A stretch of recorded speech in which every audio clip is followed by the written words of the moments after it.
due to the busy weekend that all the monks and nuns had, so we had to postpone it to today. But today is also happened to be 9/11, and as we are discussing the Dhamma, we also would like to remember those victims who died from the 9/11 accidents. So at the end of today's discussion, we will transfer some minutes to them. So today we are very fortunate to have the presence of the most venerable Katugasutta Uparatanayaka Hamudro from Washington, D.C. Then we have Bante Jirananda joining the discussion from Ottawa, Canada. Then we have Venerable Nanda Thero joining the discussion from Long Island, United States.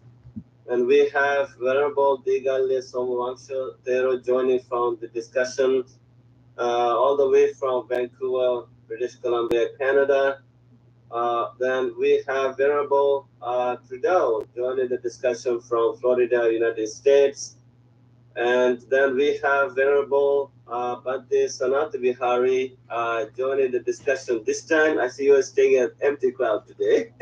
Now you're from Los Angeles. And I don't know what's happening with Venerable Sudaso and Ayasoma. I also send invitation to them. Please say hello to the Venerables for us. So welcome. And then we have Venerable Anand Kalubovila joining the discussion from Cambridge, Ontario, Canada. Then we have Venerable Bhante Jayasara joining the discussion from New Jersey, United States. Then we have Venerable Shanta Sobana joining the discussion from Los Angeles, United States. Then we have Bhante, the Venerable Bhante Nanda Loka joining the discussion from Montreal, Quebec, Canada. And then just now, Venerable Bhante Kusala joined the discussion from Boston, United States. So welcome, Bhante Kusala. And we have some devotees in the Zoom platform, and I'm very positive there are some friends who are watching this program on Facebook and YouTube Live. So 2 weeks ago, or 1 month, almost 1 month ago, we had a very productive discussion regarding the Noble Eightfold Path, the two questions suggested by the Most Venerable Bhikkhu Bodhi. And then, of course, it was very productive, very meaningful discussion we had. And all the participating venerable monks presented their views, and Bhikkhu Bodhi also presented his views, and the audience found it very meaningful. And I received a lot of feedbacks from the people. This was amazing discussion. And then there was a suggestion from some venerable monks to have another discussion on today's topic, on the same topic. So we have the topic for this one, the Noble Eightfold Path for liberation and sustainable health, wellness, and world peace. And we all know the Noble Eightfold Path is the path to enlightenment, liberation from the suffering, and the realization of ultimate goal, the happiness, the bliss known as nirvana. And in addition to personal liberation, how maybe this is a question, a simple question I'm asking from all of you, how this Noble Eightfold Path could help us for the sustainable health, wellness, and world peace. These are the motives, the the something that people would like to see? And is there any way that Noble Eightfold Path could help us uh, uh, develop this sustainable health, wellness, and world peace? If yes, and how so? And could you please share your own insights and maybe tell us some stories how this Noble Eightfold Path could help us develop sustainable health, wellness, and world peace? Nobody has raised hands yet, but if I like maybe Verbal Jaisar is smiling. Maybe you could we could start with Verbal Jaisar. All right, Bante. Yeah. This is a very kind of, I guess, very Western perspective on things. Yeah. It's like how whatever we kind of like come into something. Well, how can this fit our worldview of how things should be, or how can we use this? Yeah. Right? But the Buddha is very clear that the Noble Eightfold Path is an individual path that leads to the ending of suffering. Uh-huh. Now, that being said, there are lots of good qualities on that path, right? There's lots of good qualities, and these qualities, like right speech and right action and stuff like this, these qualities can and should be encouraged for people to develop and to practice. My problem that I tend to come across when I see people who want to kind of adapt these things, it's almost seen in a very like either like forceful or not authoritarian, but it's like we're going to adapt these goals. Everybody has to have right speech. These kind of things. This is in many ways kind of like a wrong view of human nature and reality when we try to force these things on people. This is why something like sila is something that you take on upon yourself. Mm-hmm. Right, and there's also the one of the things that I've noticed as somebody who grew up in the West, and who learned a lot of Eastern philosophy fairly early because I connected with it, is that it's where do people start? In the West, people kind of start from the top and go down. In the East, you see like that ancient Chinese proverb, right? If there's light in the person, there'll be light in the family, and it goes all the way up, right? So it's a kind of a difference between. So for me, the short answer is, can the Noble Eightfold Path achieve world peace? Yes. If every single person in the world attains to awakening through the Noble Eightfold Path, then there's world peace. At least on the earth. At least on the earth. Yeah. Everywhere else in the universe, probably not. Okay.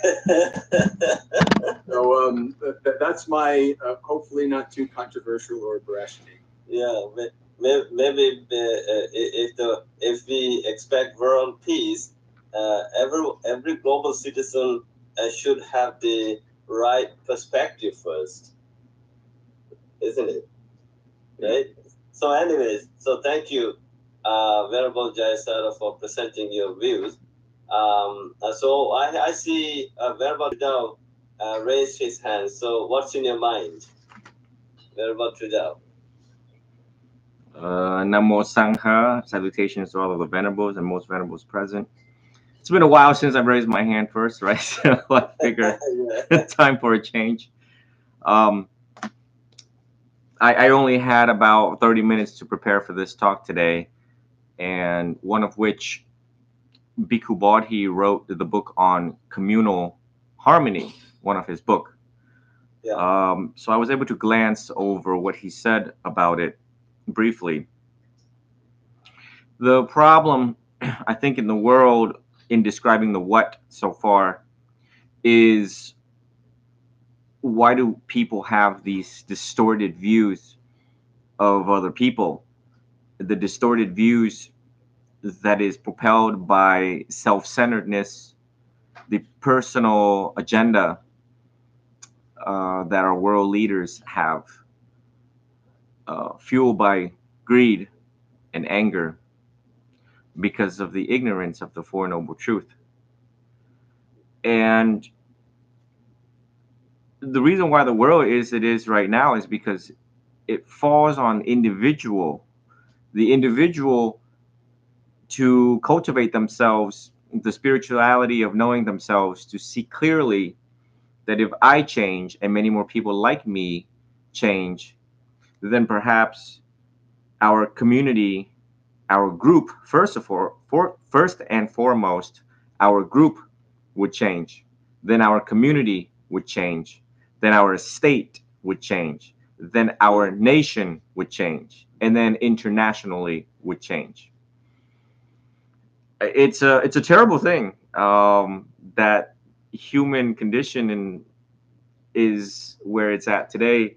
When we strive our best to try to get people to look inwards, it's so painful to look inwards.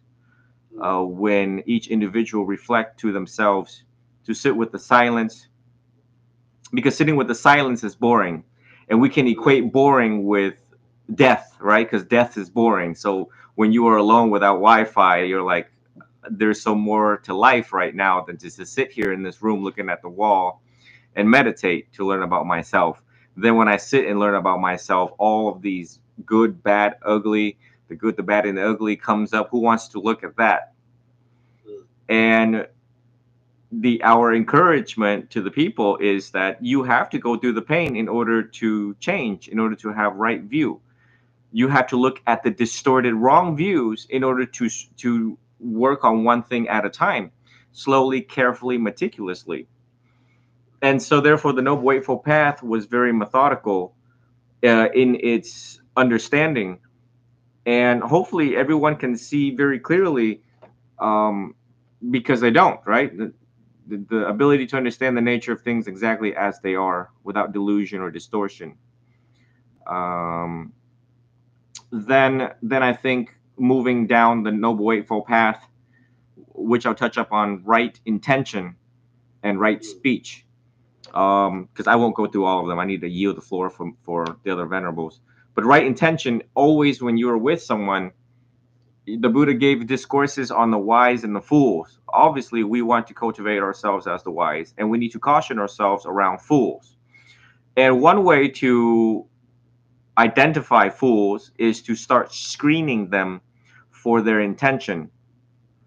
And I train novice monks here in Florida, and I'm always screening for their intentions. And when I think, I don't really have the crystal ball, so I ask them, what is your intention for this class? What is your intention for today? What is your intention for the remaining balance of the day? And, it requires some psychology to see what people's intentions and right thought is. If we look at it from a global perspective, does our leaders have right intentions for their people? Do they give more and take less? Do they share the wealth? Do they prioritize health and education for the people? And we don't see that. That is the total opposite of what we see. It's no wonder why people fight back and have all sorts of protests and violence, and peaceful protests turning very violent. And then, of course, that leads to right speech, which is it true? Is it necessary? Is it beneficial?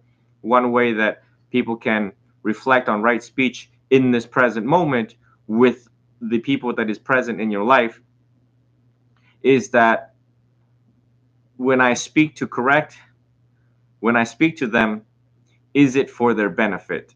And that's where people befalls themselves, is that they speak to hurt. They don't speak out of compassion and deep understanding so that they don't hurt the other person, and that this speech is timely, right, beneficial for both parties involved, but it is the benefit that that we have to look at carefully.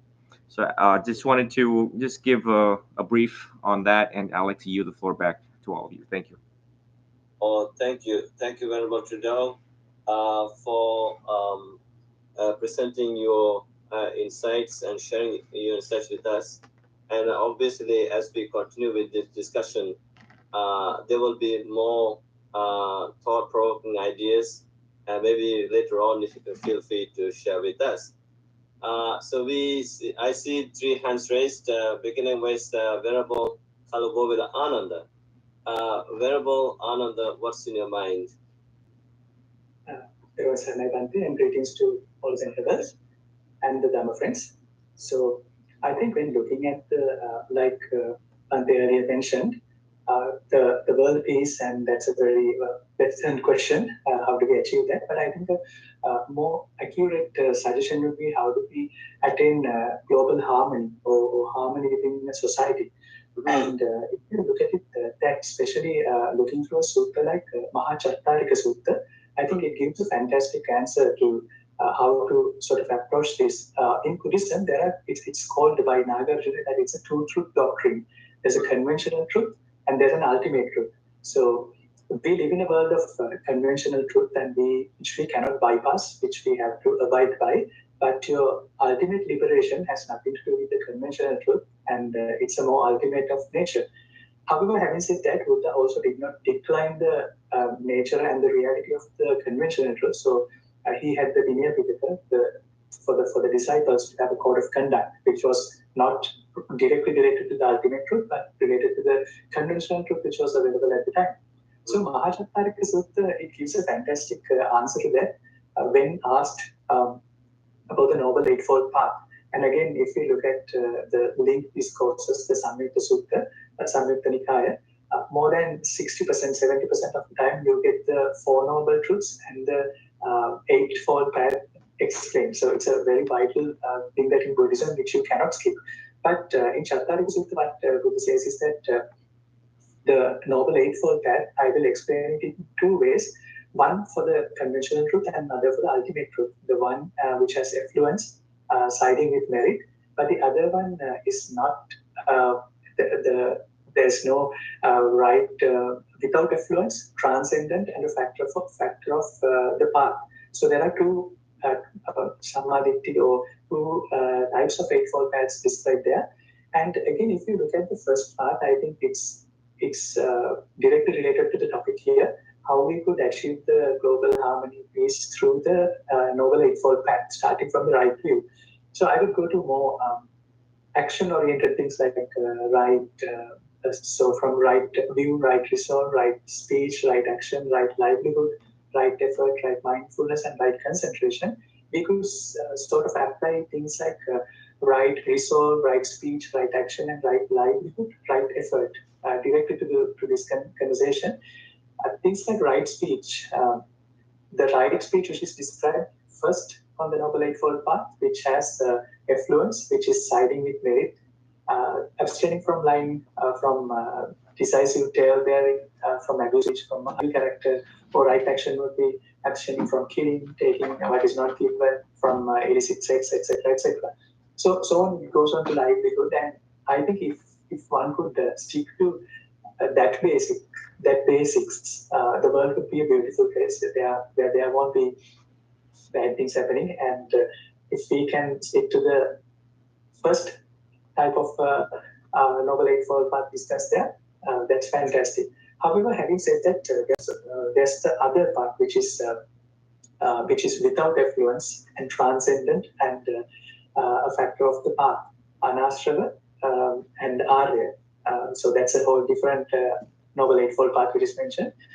And another very interesting idea coming out of the whole Noble Eightfold Path, especially related to the right view. I don't know if it directly appears in the Tripitaka or if it comes later at the secondary Atva literature, the Kammasakata Sammaditthi, which I think is a very great way of looking at it. In fact, whenever I see that Kammasakata Sammaditthi, which means that your thinking, your action has a direct impact on the outcome or whether you can be enlightened or not. It's not up to God or karma. It's your doing and your thinking, which resonates very much with the whole movement Martin Luther came up with in the 1400s in the Western world or the Western Hemisphere when he said the God's grace does not fall upon you. You need to earn God's grace, which is very similar to that idea that you need to take your steps and you need to work for your enlightenment and for the betterment of the world. It's up to you, Kamasakata Sammaditi. So I think, broadly speaking, again, Mahachattarika Sutta gives us a great answer for the conventional truth, how we apply the Noble Eightfold Path into the conventional life, whereas is not the primary objective of Buddha, but to address the conventional life, and you have a whole other layer of Eightfold Path, which is not for the conventional truth, which is for the ultimate truth. That's what I think. Yeah, I think that right at the beginning, as you said, global harmony. I think we should have a topic like global harmony through the Noble Eightfold Path, something like that. Thank you for pointing out those conventional truth and absolute truth. I think there's something deep, and we can apply that to what we are talking about today's sustainable health, wellness, and peace. So thank you. Next, okay, I see Bante Jinananda from Ottawa, Canada raised his hand.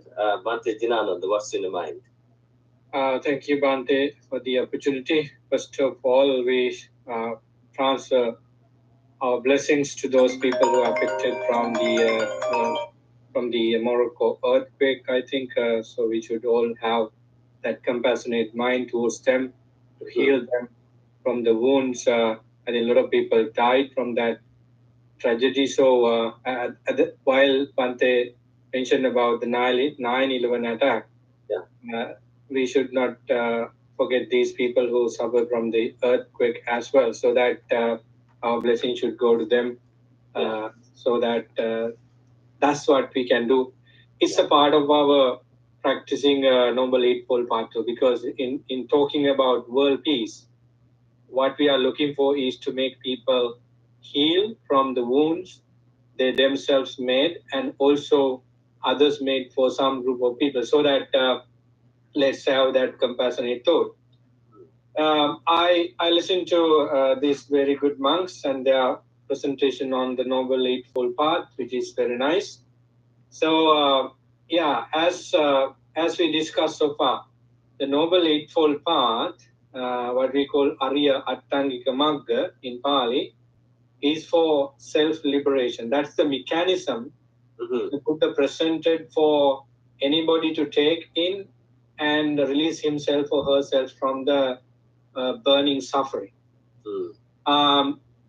There is no other way to apply it, because as a group, group consists of individuals. Unless individual in a group, in a society, in a country, in the globe, apply this mechanism to end suffering, it's not going to work.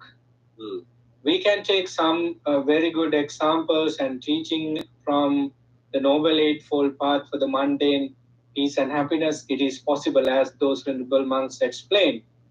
We can talk about the right speech, we can talk about the right action, right mindfulness, as Bhante Sandapala popularly talk about in his movements. We can do something, but it is not well grounded unless individuals take it for themselves to be happy right now, and then only we can give something out of us for the society. So I think last week we cancelled the Sutta study, and last time, and it was I think 4 weeks ago we discussed about the probability and possibility of the Noble Eightfold Path in a short. So the Buddha tells the world for the first time that this is the middle path I myself practice for my enlightenment, and this is the very thing you all need to take for your self-enlightenment. So when he said this, he tested it very well and proved himself that his suffering is gone because of the practice of the Noble Eightfold Path. So that's how he came to the world to say that I have found the sources for peace and happiness. Mm. So it is not putting this Noble Eightfold Path so somebody to practice it for the peace of everyone. It is we individual takes it and let's show this to the entire society that I practice this one and I am really good now. So that's how we need to come out. Otherwise, people say that you are just only talking about it, and you don't do anything significant in your practice to show that the Buddha's Noble Eightfold Path is right. So that it is a wonderful mechanism to understand the first noble truth, the second noble truth, and the realization of the third noble truth, which means we come to the peak of the practice. So, as when Balananda mentioned about the Mahachattariya Sutta, it's very clear that this is a very science we all need to take. It doesn't give us any clue about any dogma or anything that we bound to a particular end, but it is releasing us from all kinds of individual, family, social, and national, and even global problems. So, if particularly leaders apply this, the gist of the Noble Eightfold Path, they would definitely understand what they have to do. In the Noble Eightfold Path, the Buddha has clearly mentioned how one should be responsible about the peace of oneself as well as others. So that I think, first of all, let the community leaders understand it, and it is also coming through the self-realization. I think as there are many monks here, and we are icon of the Buddha's dispensation. We are the people who actually take the message of the Buddha and also the Dhamma to the community, and we should be able to be a showcase for people about the Noble Eightfold Path into a certain extent, and then they will understand what is happening. Before I finish my first take, I just want to say this, that one day the Buddha, a person called Ganaka Moggallana came to the Buddha for a friendly discussion, and he was an accountant. So he came to the Buddha and said that, Bante, when I see this Migarama Tupasa, the place where the Buddha was at that time, it is marvelous. It is wonderful. It's just like a marvelous piece of architecture. So from the foundation to the top of the roof, it is well made. So I can see that the gradual progression of each part of the construction. In my profession, he said, if I come across somebody who is new to my profession, I would ask him to count 1 and 2, 3, and so on. And that's how he become a real accountant. Do you have any such method in your teaching? The Buddha said that, yes, I have Anupubba Kiriya, Anupubba Sikha, Anupubba Kiriya, Anupubba Vadipada. So in that very analytical explanation, Buddha said that this is how one becomes a peaceful person. Actually, it is the application of the Noble Eightfold Path in a certain way. What my point is that at the end of the discourse, Ganaka Moggallana said that, Bante, you are here, and as you explain the Dhamma, it's very beautiful. And I can see that the path very clearly in your explanation. And also, attaining Nibbana could be possible if one practices this Noble Eightfold Path. It is very clear to me. However, Bante, why don't people attain to enlightenment uh, uh, right like before? Because you are here and the path is very clear and the examples are also there. So then the Buddha said, Buddha gave a very beautiful answer by another simile. Suppose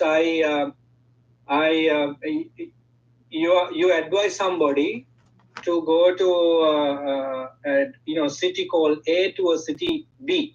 In the sutta, it mentions Rajgir to Savatthi. So you advise two people to go there and let them go. to the direction you explain to for them to go. So one person is missing the road in the middle of the journey, and the other one is going to the end of the journey. So then, having said this small, very simple example, would ask the question: is it you who is responsible for missing the road by that man? No, I explained the path for both people equally, and the man who got wrong direction didn't listen to me while I was explaining it. Same as here, Kanakamukkala and Buddha said, I explain the path for peace and happiness individually, socially, whatever it is, but people do not listen to me when I explain it. So right now, I think the path for mundane peace or supramundane peace is very clear. That is the Noble Eightfold Path. So the Buddha and many individuals in the past, even today, show it very clearly that this is possible. When we apply this, the peace and happiness is not in the future, it is right here, Sandittika.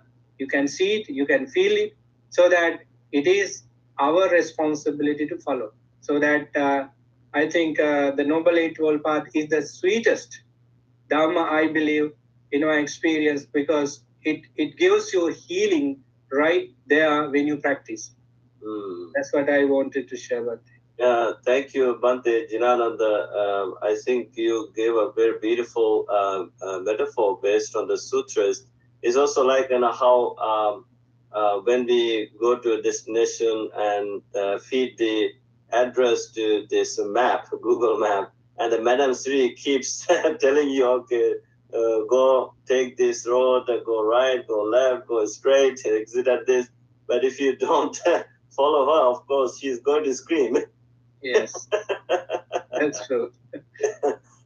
So to bring the global harmony of peace, and of course the peace within oneself is very important, and that's why I think Mahatma Gandhi once said, maybe he borrowed that from the Buddha, be the change you would like to see in the world.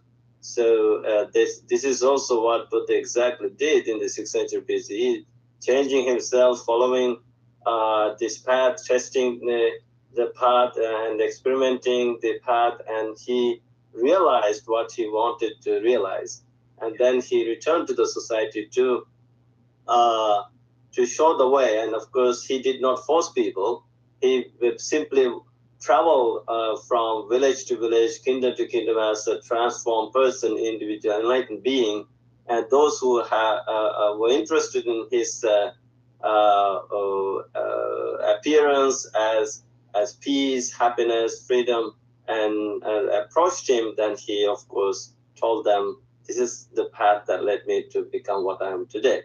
And of course, that's why I think in the Buddha's teaching, the Buddha never forces anyone. It just come and see, ehipasika, in giving an open invitation to practice. Maybe if people could follow this, they also could become very peaceful. So thank you for sharing your insights with us. Next, we see Venerable Shanta Sobana raising his hand. Venerable Shanta Sobana from Los Angeles. What's in your mind?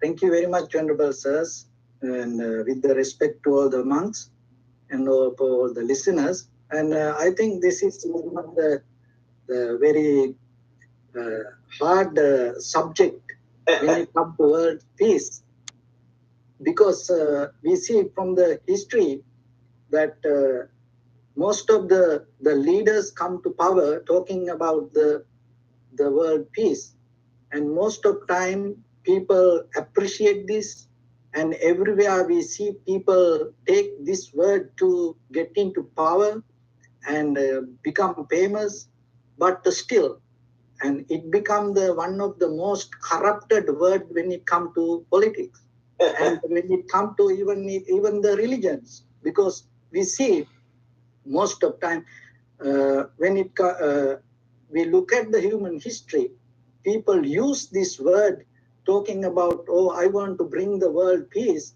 but it should be under my power. It should be under my guidance. So we see that most of time people that try to build up the society with the egocentric, self-centered mind. And I really appreciate today that this Venerable Saranapa took this topic, the very reason, because we have to see where the world slowly shifting with this machine technology. When we go to the human, the political history regarding this world peace, there are two pillars. One is the United States, and other one is the European Union. So when 17 United States gathered, that they built up the United States of America, they had the concept.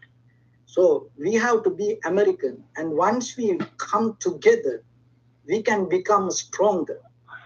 That was the main concept. And when it comes to the European Union, 1950, they had the idea that most of the leaders went through 2 world wars and they were suffering. And they had the experience and they had the pain that they went through the world war, and they came together and told, let's get together as a European. And they built up the European Union. But we have to remember behind that, they had the idea we can bring the world peace out of building the Europe Union, but they had the idea to be stronger than others. And even the Hitler talked about the world peace. Oh, I want to bring the world peace. And everybody used this word, but finally they try to build up the autocracy rather than the democracy, to build up their own power. So then how we can contribute as a Buddhist, and when we look at all the Buddhist countries, still we see we are failed to bring this as an action. We all talk about this, even in Sri Lanka. And we had like a 30-year civil war, and we couldn't bring any kind of Buddhist solution to that war. And finally, the war ended up through the fighting. That means whoever becomes stronger, they're going to get the power. So that is the real true nature of the world.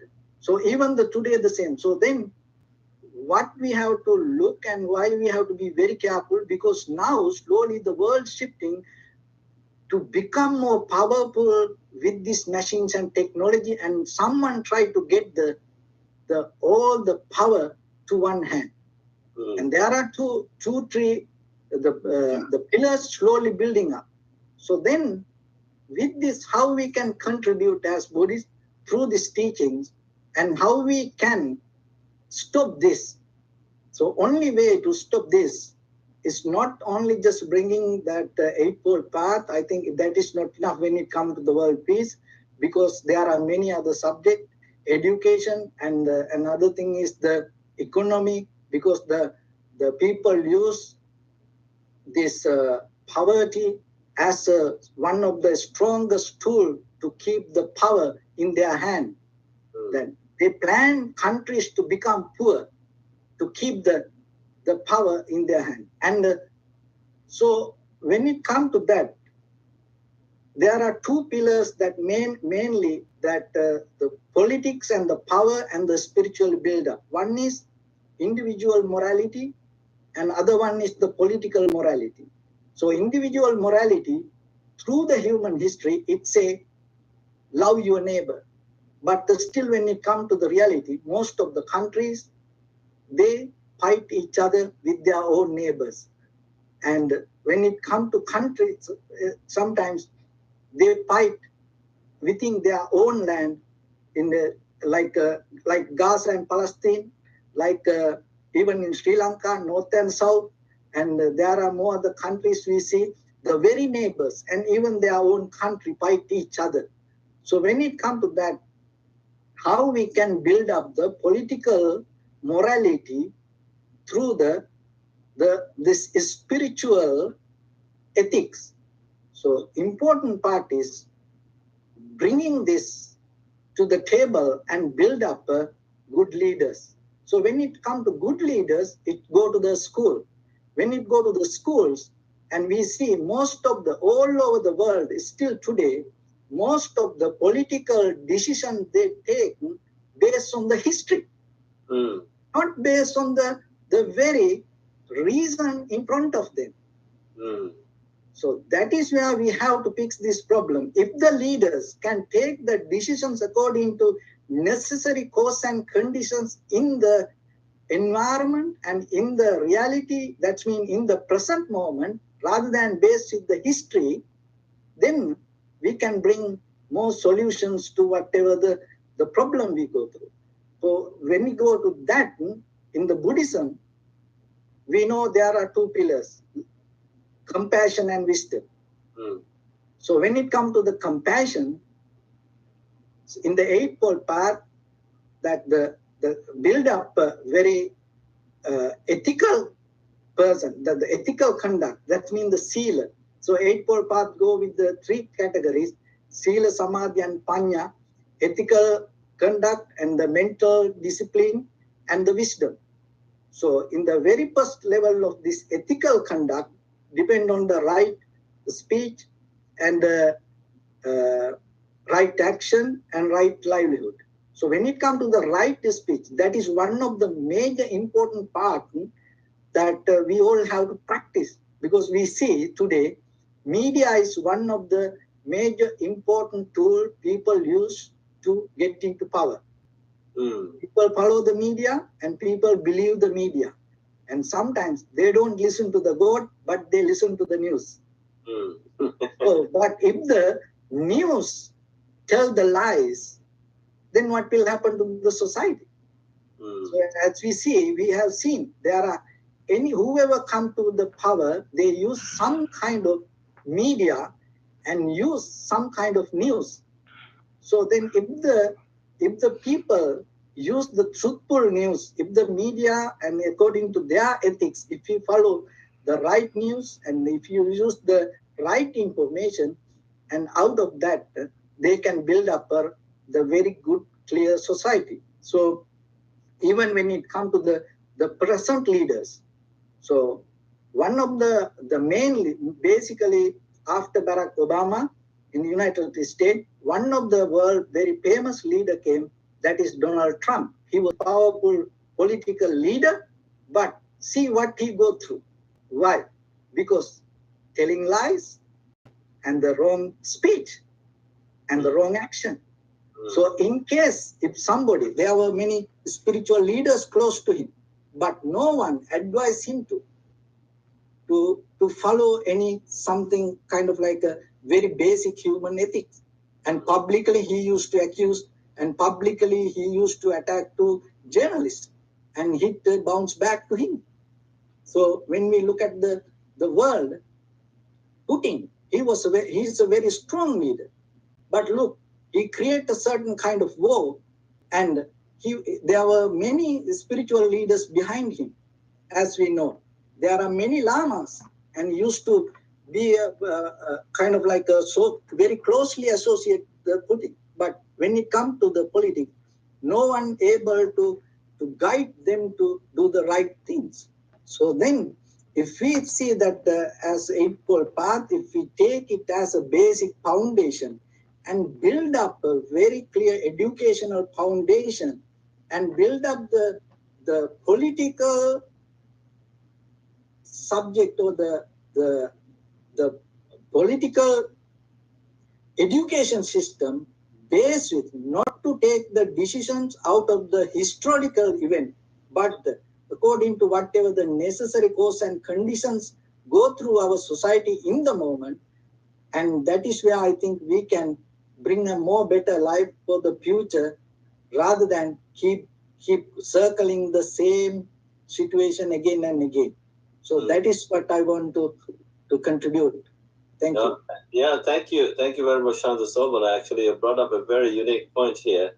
And of course, people use misinformation, and I think it's so true, even all these news channels and social media timelines, and how they create an image of certain things, certain people, and people don't use their true sense of intelligence, but they tend to believe what others are saying.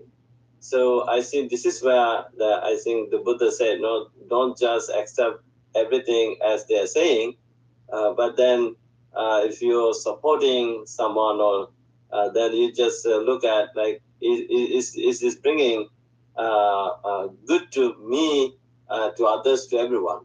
And if it is beneficial for everyone, then of course, and good for everyone, healthy for everyone, why not? So maybe the modern leaders,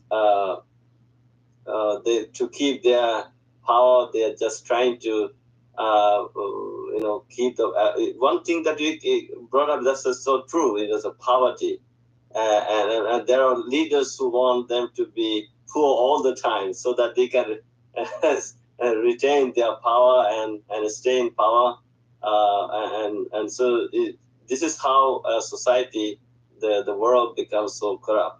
So I think, but personally, I believe if people could educate them to try rule in the country through these 8 steps, there is a possibility of building social harmony, global harmony, but it comes from within. If a person is not harmonious, peaceful, if a person is unhappy, unhealthy, then of course it's going to impact the people around the nation, the world. So maybe we can dwell on this more within the remaining minutes. So I see Venerable Kusala from Boston raising his hand. Venerable Kusala, what's in your mind? Thank you, Bante and Namami Sangha. So I thought of focusing attention on sustainability. Yeah. In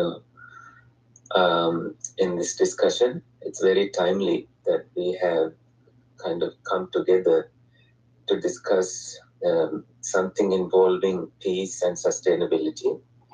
And I like to keep it simple. By that, I mean, instead of going through all the limbs of the Eightfold Path, if we sum it up as the middle path,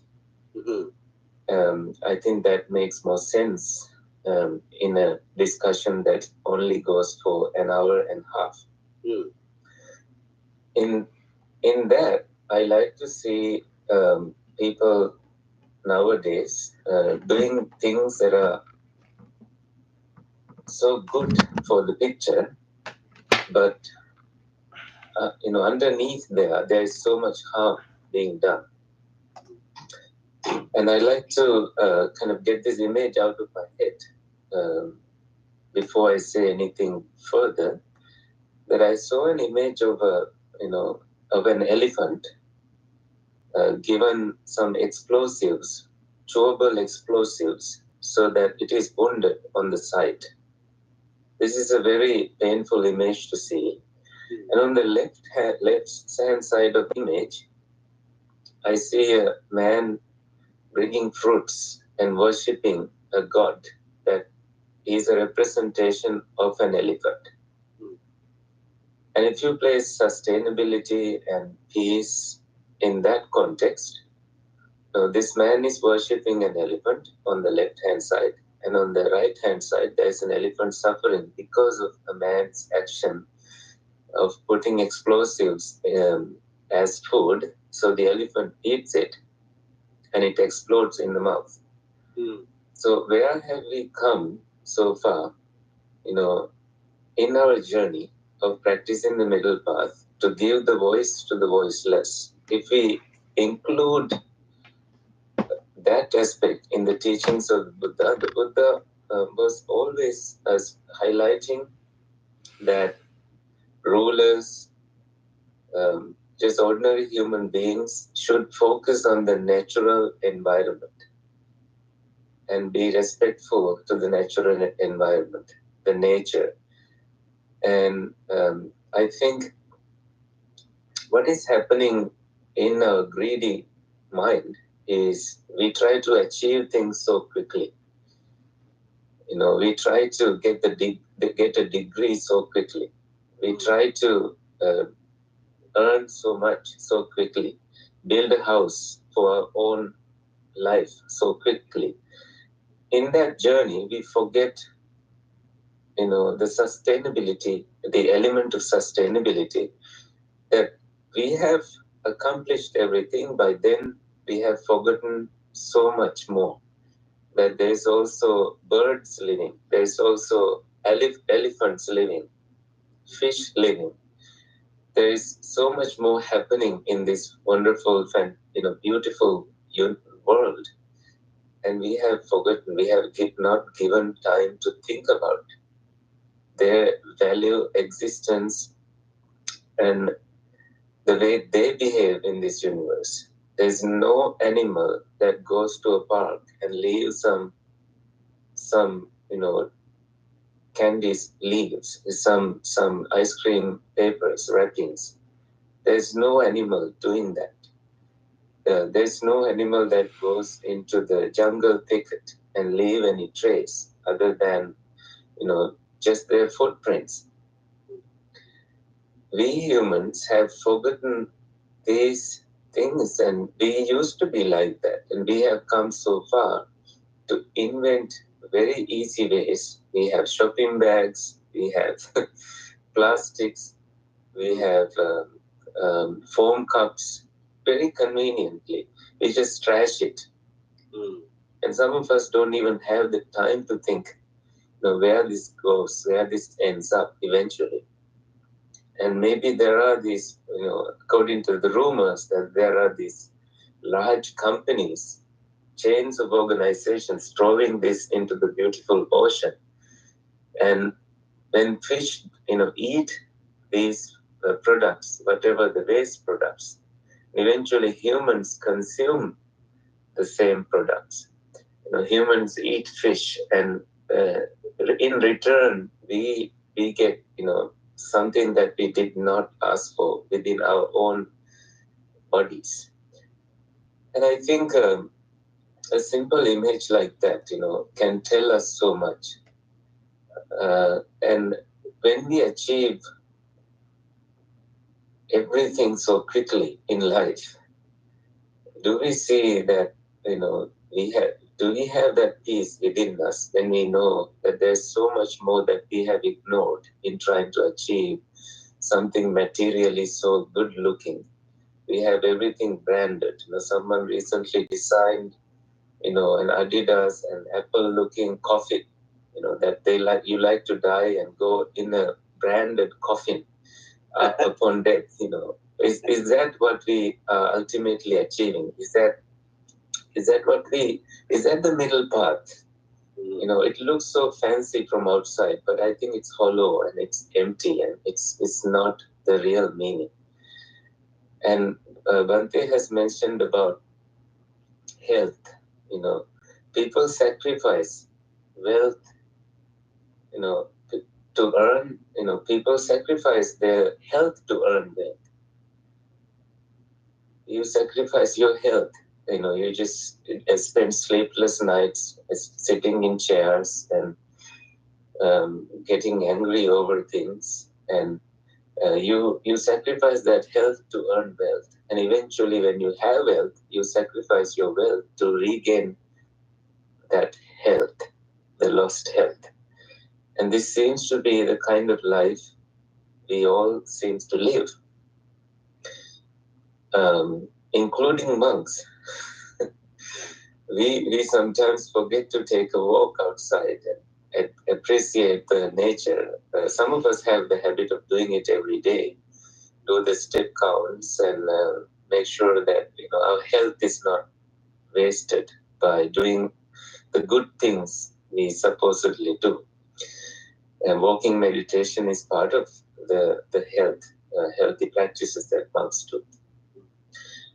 And as monastics, we also try to get to the core of the Buddha's teachings, which through middle path we see our own anger, our own attachments, our own delusion. And by coming down to the roots of these, we see that even if we are as monks, if there is any anger boiling in us, we become hypocrites that we are not teaching what we are supposed to be teaching through example. And this is when we need to realize that there's burnout and there's something that we have forgotten. And I like to pack that in the word peace that you shared under that title. Peace comes from within. Do not seek it without. If you do not have peace in your heart and you try to give a message of peace, it doesn't get delivered so well. There is also vibes that we deliver other than the words that we try to deliver. You can say many good words, but if it is not practically shown from your example, then that message is not properly delivered. So someone who's burning with anger is not having a peaceful time inside. And this, I think the Buddha spoke at many, many, many occasions. Whether you are earning wealth, practicing right livelihood, doing right actions, and right speech, in any of these, there is that anger that may be shown. Slow down, unplug, maybe close your temple for 2 weeks. That you need that time to unplug.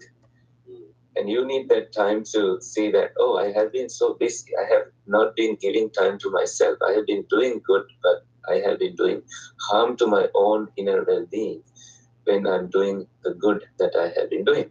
I think most monks live busy lives. They have to go very far to accomplish certain duties. And this is the message of the Buddha. Charita bhikkhave charitam. Travel, O monks, from one place to another. They say the bhikkhave dhamma. Teach the dhamma that is pure in the pure in the beginning, pure in the middle, pure in the end. And in doing that, we got to remember that there is sila, the morality, there is samadhi, concentration, and there is wisdom, prajna.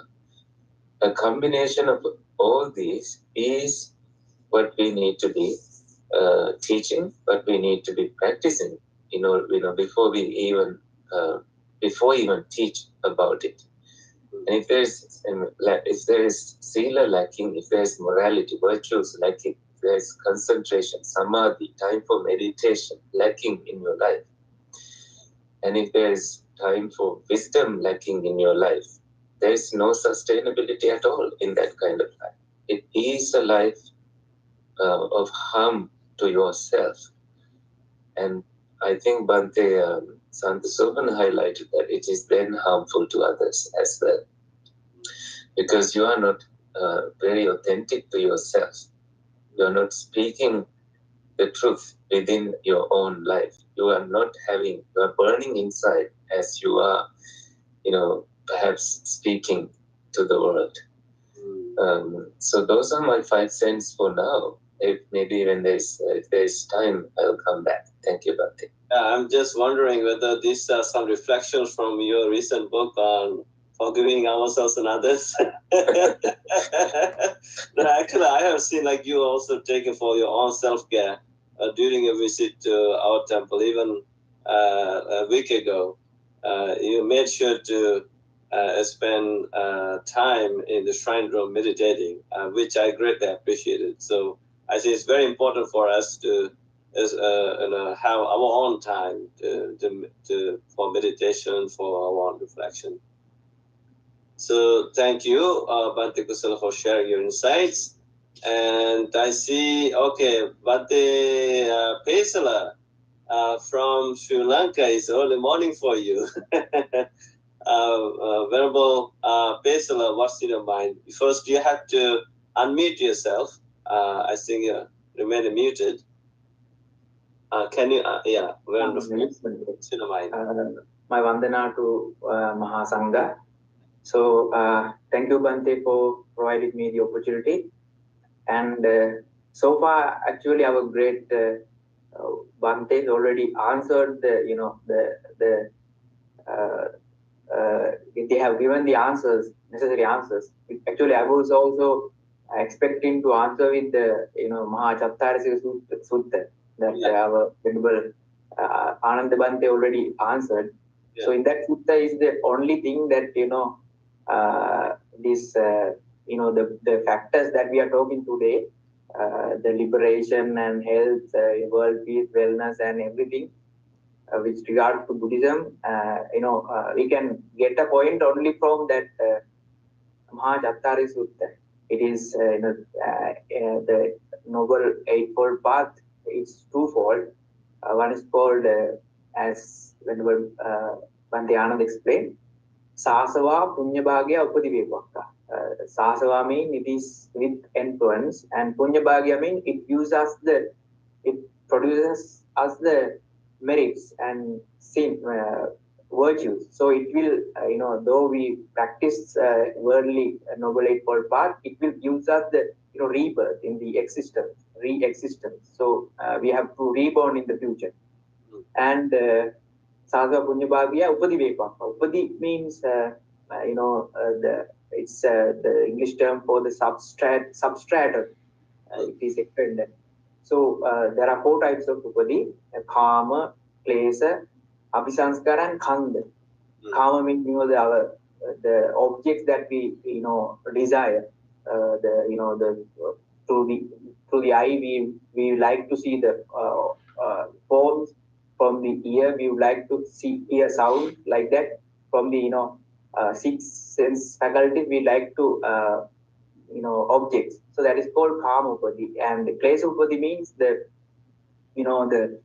defilements which deposited in our mind. So that those are called klesa upadi. And the other upadi is known as abhisanskara upadi. That means punya abhisankara, apunya abhisankara, and ananya abhisankara. If we try to do much more merits only without practicing the path, so that is called punya abhisankara. And if we do bad things, that is called apunya abhisankara. And if we do ananya abhisankara, means the dhyana, that if we stuck in the dhyanas, absorptions, that is called ananya abhisankara.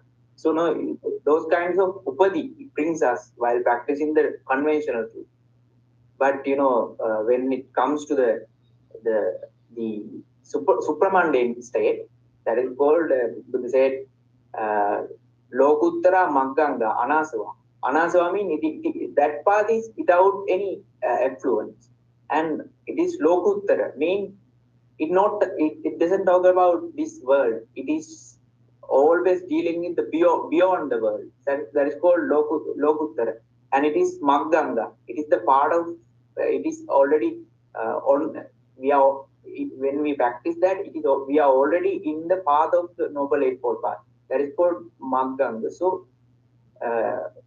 in that way, we have to carefully understand. I mean, Buddha always not talking about the world, and that is the Noble Eightfold Path in the first right view. If one has the right view, obviously he won't do anything harm to the world peace, health, and everything.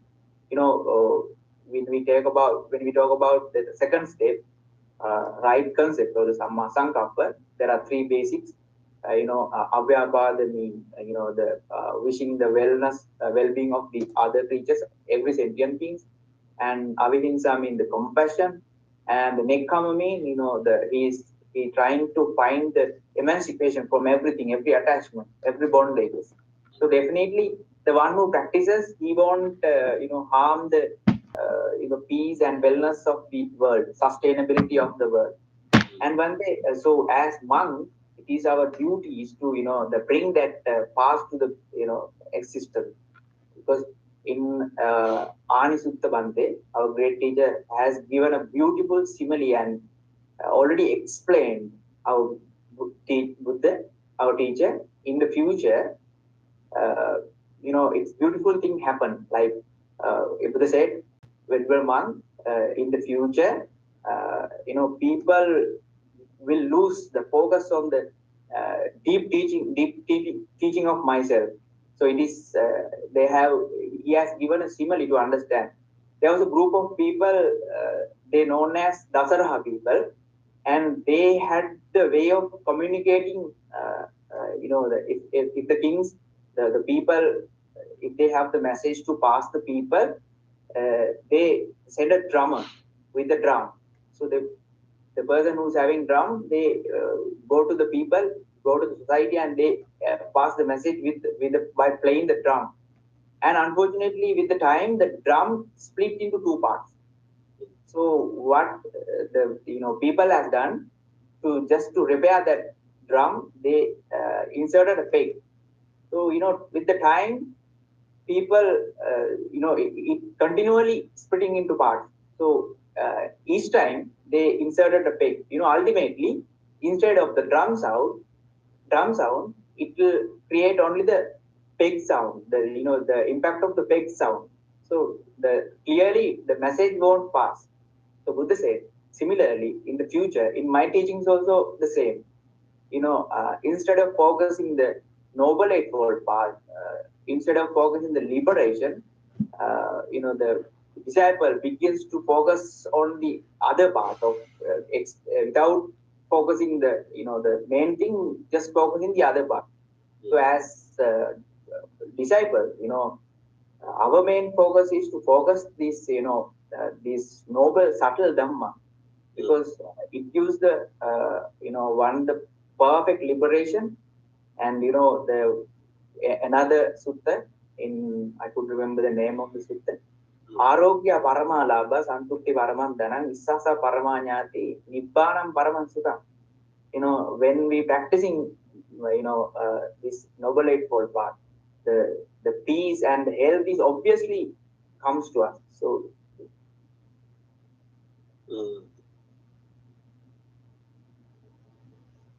I see he got frozen now. Maybe he'll.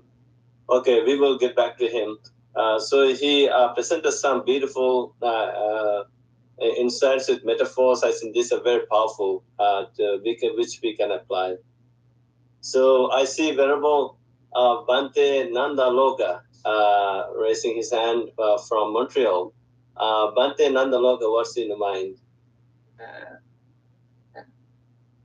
Thank you so much, Venerable Bante Sarnapala, for arranging this Zoom Dhamma discussion. And dear Venerable monks, I respect you all, and dear friends in Dhamma. I heard few monks talk about the Mahachattarika Sutta, find some evidence to explain for world peace, sustainability, and happiness throughout the Noble Eightfold Path. I have a question for you all, my Dhamma friends and dear monks. You talk about the Mahachattarika Sutta. There is a two aspect. It is very clear. I have a curious and a doubt about why you don't talk about the first part of the Mahachattarika Sutta. It clearly mentioned Miccha Ditti. My understanding, Bante Venerable Sarnapala, for the peace, for the happiness and sustainability world, in the modern world, I can see most people, Bante Ananda Kaluboila explained about some two aspects. Again, Bante from Shanta Sobana gave a good evidence about the political leaders, how they perform the present world. But these, and Bante Kusal also talk about something about the sacrifice about the world. But in this sutta, clearly explained to have right view. Right view is the forerunner. Right view is the forerunner. To have right view, that is true for in the mundane life. To success, it is very clearly explained. But Buddha mentioned here, to clarify, to verify I have a right view, we have to focus on the Micchaditti. Micchaditti. This is a tenfold Micchaditti we can see here.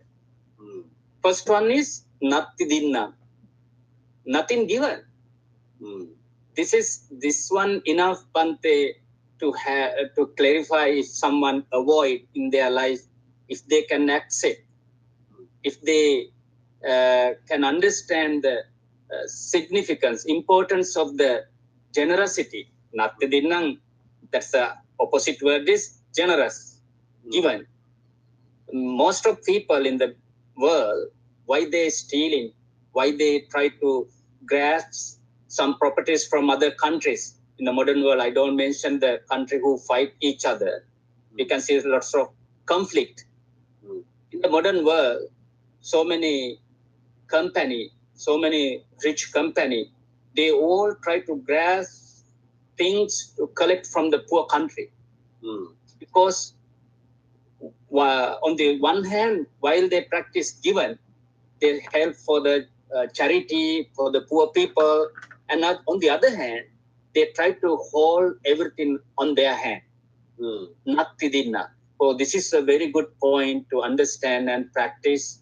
Then other things, same Nattidinna, Natti Mata, no mother, Natti Pita, no father. Because people don't believe, they don't trust the importance of the how we can respect for our parents, given and sacrifice. They don't believe kammanam sukra dukkatanam kammanam palang vipako. They don't have idea and understanding no result of good or bad things. So if people can understand, before we guide people to practice meditation, before we give them to ask them to practice liberation, my opinion, if we can avoid, if we can share the knowledge, what is the things we should plant in our mind clearly, we have to verify, clarify, understand the generosity and importance of the supporting for the parents, family members, sharing these qualities, losing day by day in the world. That's the thing I want to point it out. If some other my friends have a time to talk about these are my understanding. These are the most important thing to the world to understand. Avoid tenfold of myths. This is the most important part. And one more thing I will explain. Nattidinang, related to Nattidinang. Bhante Venerable monks, you can find one of discourse in the middle discourse, Dakkina Vibhanga Sutta. This is very famous discourse. In discourse, they explain 14 type of individuals who we can support. Number one is Buddha. And like that, in this list, you can see there is, if we can support for the other saint, maybe the Christian church or mosque or Hindu temple, even if someone gives something, offer something, then there is some merits. We can collect some merits from them.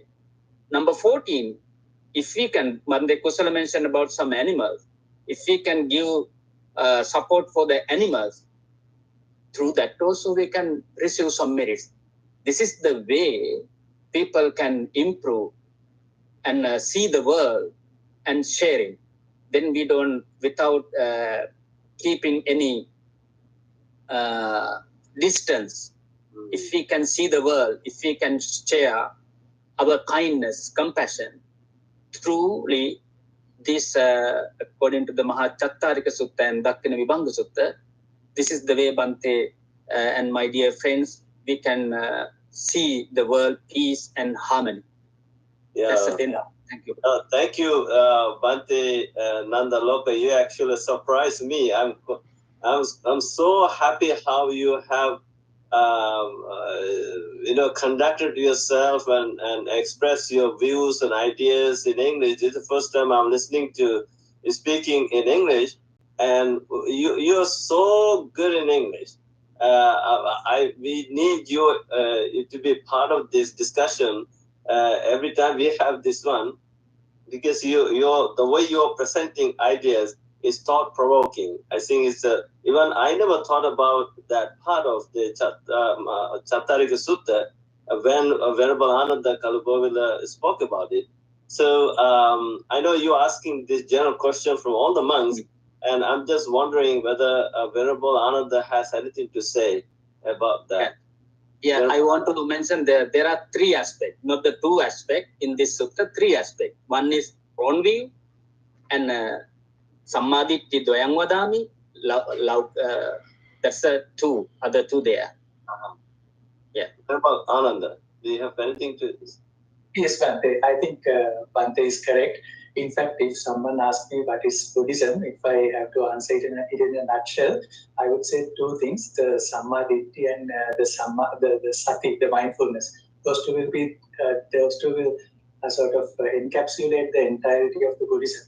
So it's a whole big subject to discuss about the Sammaditthi, and that's why I did not touch base on that because this was more applicable to the I would say the mundane life more than the super mundane life. I at least thought we are operating in that range.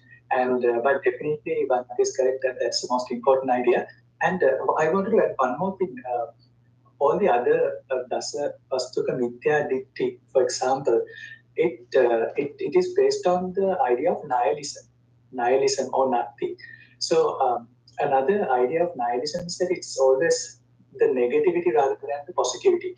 And I think if you look at many things, it rejects the nihilistic side of the of the view and ask you to accept the non-nihilistic side of the view, which is not the ultimate truth, but it's still better than the nihilistic side of the view. I think a common example would be if someone, usually when people get depressed, they come to a point where they think everything is useless, everything is such a waste, and there's no point of anything. But rather than adopting that set of frame of mind, it's better to adopt that there is some purpose in the world and then pursue that purpose. But again, that's not the ultimate reality. It's just a conventionally, relatively better thing. The idea of nihilism as a view, I think, has been rejected in Buddhism because it doesn't lead the society to anywhere. So, yeah, Pant is correct.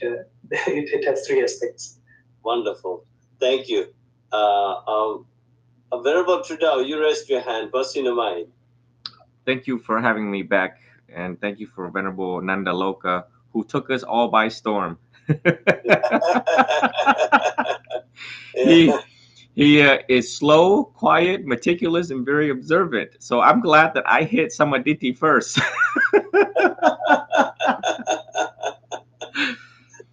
I like to bring some laughter to all of you by presenting this. And we all know that I used to be Catholic. And in Catholic, we have the 10 Commandments. And in Buddhism, we have the 10 precepts for those lay people and monks who are champions of the precept keepers and holders. And I came across this post on my Facebook a couple days ago. And it said, man, which is men, right? Men and women. Men and women can make thousands of laws. There is a law here in Florida which is really, really funny. It says that if the wife goes into the husband's wallet, it's illegal. And I'm sure that's probably classified as a misdemeanor, not a felony. But yeah, it's a law in Florida. So ladies, do not go into your husband's wallets on a Sunday in Florida. So men and women can make thousands of laws, but if you don't keep God's first 10 laws, it really doesn't matter. So, of course, we are Buddhist monks and we respect all religions across the world. But don't that bring us to light the simplicity of practicing Buddhism and the simplicity of practicing your favorite religion? Whereas if you really think about it, if you don't keep the precepts, well, we have 5, so we're a little bit more simpler. If you don't keep the precept, or if you don't keep your commandments, every other law really doesn't matter. That's why the world is in turmoil. But it is the sila, to break it down in simplest terms, because I've had a lot of questions here on my end on the left side of my screen, where people ask, how can we practice simply? Because there's 84,000 teachings. Buddhism can be quite overwhelming for modern day lay people. And we assert that the gift of safety, the first full training, Sila. Oh, okay. We lost him. sorry, something happened. Well, we assert that in Sila, the first full training, the gift of safety, that's how you can start the change. And other people who see that you give the gift of safety, not killing, cheating, lying, stealing, sexual misconduct, and intoxicating substance, and people will be inspired by that, and slowly you can make that shift and change in your life. And subsequently down the road, as you keep that, you will see natural happiness unfold in your life.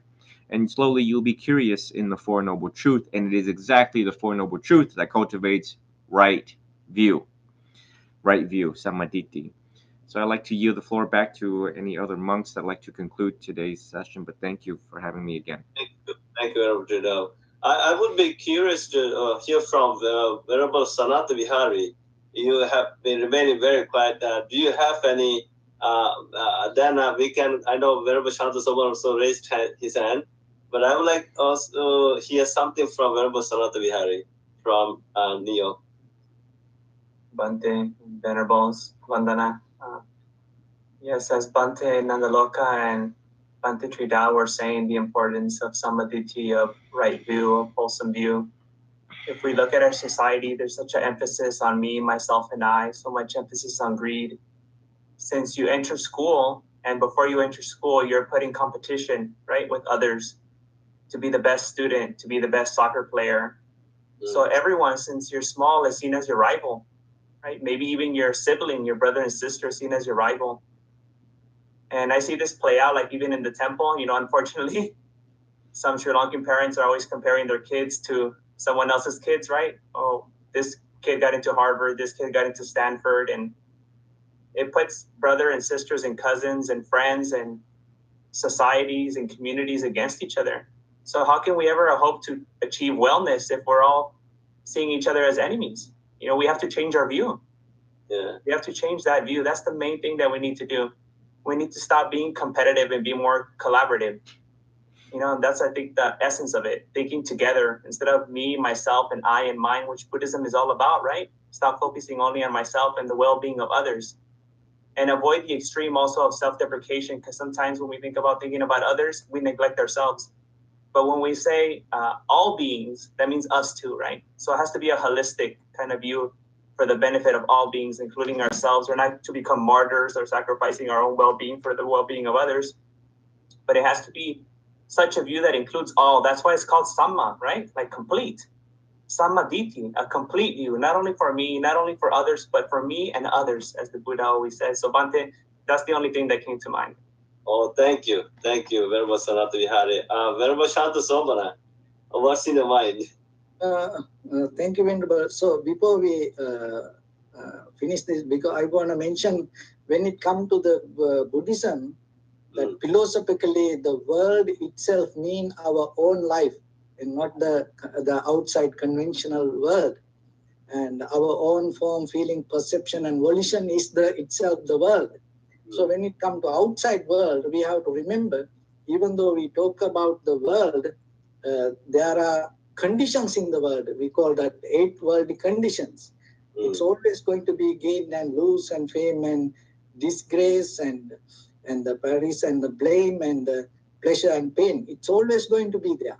So, and maintaining ourselves undisturbed mind and having a continued effort to share it with others is one of the way. Another thing is, when it comes to the deep of the Buddhism, it's based with the humanity.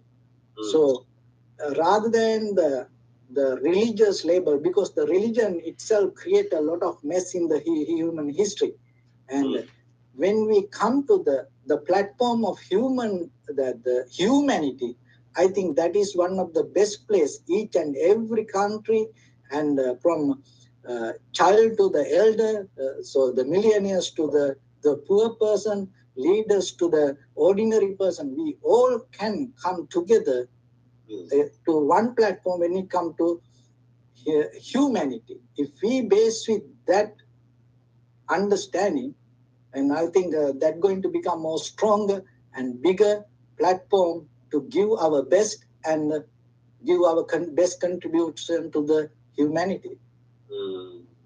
That would be the greatest contribution. Thank you very much, Shanta Somana. I'm glad that Bante Kamlasri from Minnesota, USA raised his hand. And I knew Bante Kamlasri for a long time. He's very philosophical. He has some great ideas. Bante Kamlasri, what's in your mind? I was listening. I'm not good in philosophy, but I'm good listener. Then today our subject is very important, and it is most valuable topic. Yeah. And otherwise it is very vast subject, and it is not easy to talk within the 90 minutes. But we must take the more than other sessions for this subject. But here, within that, for this subject, there is no eternal theories in the world. We must create, we must establish concept for the society, for the world. Then, in that way, the Buddhism is good thinking tank. That is why we use Buddhism to create a concept here. In that way, I like to add a little bit to this discussion. Actually, it is impossible to develop a concept of sustainability without thinking about the smallest plant and the smallest animal, means micro organism, without thinking from that level. But our main challenge is that if there is even the slight defilement in the mind where we create concepts about the world, there is a problem with that concept. That is the thing today we experience in the world also. So, not all of the people, but actually leading characters who few percent of population in the world must try to remove their defilement from their mind and think about the world. That is the concept, basic Buddhist concept, the karuna and prajna, kindness and wisdom. But we need to practice the kindness, and we need a wise. We need to be more wise. So we need to remove the defilement for that. Then actually that is as monks, that is our duty and responsibility to do that practically. So actually we have to take that responsibility to develop good concepts for the world, for the future. But to accept that challenge, first of all, we have to face to the challenge of defilement. That is the thing I wanted to add to here. I propose to Bante Sarrapala to continue this topic for another couple of sessions. Okay. All right. Yeah. So yeah, it's a very interesting topic, and there are more that we can share. So let's see. We will, of course, in the future discussions, we will consider having this topic for more insights. Thank you, Bante Kamasuri. And we have come to the end of the program. I know Mustafa actually wanted to ask a question. I don't know. Mustafa, are you here? Or shall we end this discussion? Okay, maybe he's not there. Okay, so we have come to the end of our discussion. And so before we wind this up, I would like to kindly and respectfully invite Bante Nanda from Long Island to recite the Patimokkha verses if possible. But thank you. Sabba passa aparanam kusalassa upasampada sacitta pariyodapanam etang buddhana sasanam Ante paramang tapoti tikha nibbanang paramang vadanti buddha nahi pabbajito parupagati samano hoti parang vihetayanto anupavado anupagato patimokkhecha samvaro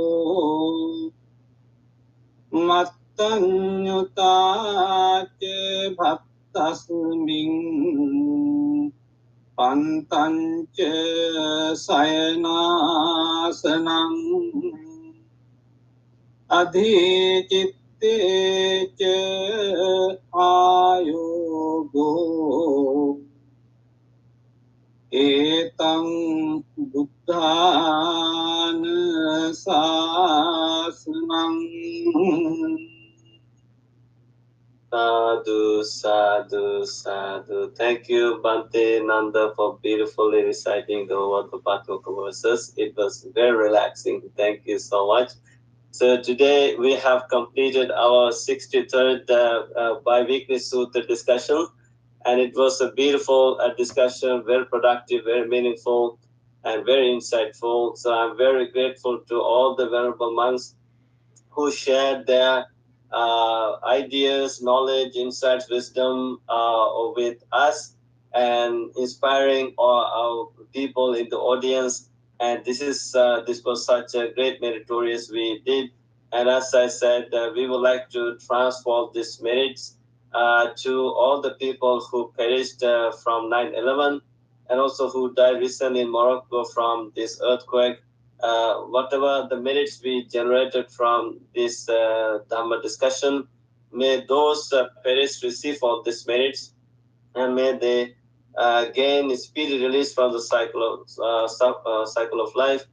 May they attain supreme bliss of Nibbana, and those who are also suffering from this earthquake, may they gain speediest recovery with the blessings of the Buddha, Dhamma, and the Sangha.